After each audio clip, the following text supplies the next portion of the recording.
Early morning, doing a little test cut here on the Longer Ray 5 laser. Getting a little smoky in here, so I opened the door. This thing stopped. I'm going to tell you why coming up.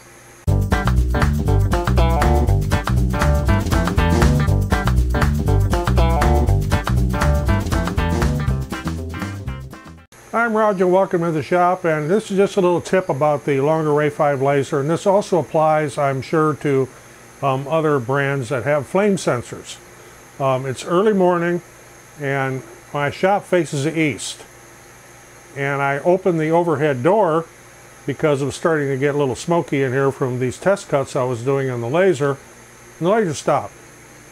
What in the world, you know? So I repositioned it, put another scrap piece in. I'm just testing this on scrap, fortunately. Went to start it, it went not more than a couple millimeters and stopped. The sun was hitting the flame sensor, which is right on the back of the motherboard right here, and when it does, it, even though it's not a flame, it kind of thinks it is, and it shuts the laser down. So yeah, the flame sensor absolutely works, there's no doubt about that, but it's something to keep in mind. I don't recommend disabling that or putting tape or something over it unless you're going to be just right there watching it. Because you don't want to leave a laser unattended when you're, like right now I'm cutting wood. You don't want to leave it unattended when you're cutting, because if there would be a fire or flame and you're not there, it won't shut the laser down, it'll just keep going.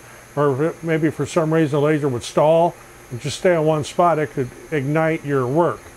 So I don't recommend disabling that, but if you are experiencing these false trips, might be the sun. In fact, after I reclosed the overhead door and started this up again, I walked by and I had the service door open and it changed the shadow and it tripped the flame sensor again. So I've never had this happen before because I'm generally not working out here at sunrise. When the sun is that low on the horizon, it just shines right in the shop here. That's what made the trip. So that's just a little tip on this. If you are experiencing flame sensor shutdown when there's no flames, check to see what the ambient light is around and make sure there's no sun hitting it. So just a little quick tip, Longer Ray 5 laser. If you got anything out of this, appreciate getting a thumbs up, always helps the channel. Roger in the shop. Test cuts, Longer Ray 5. Thanks for watching, we'll see you in the next one.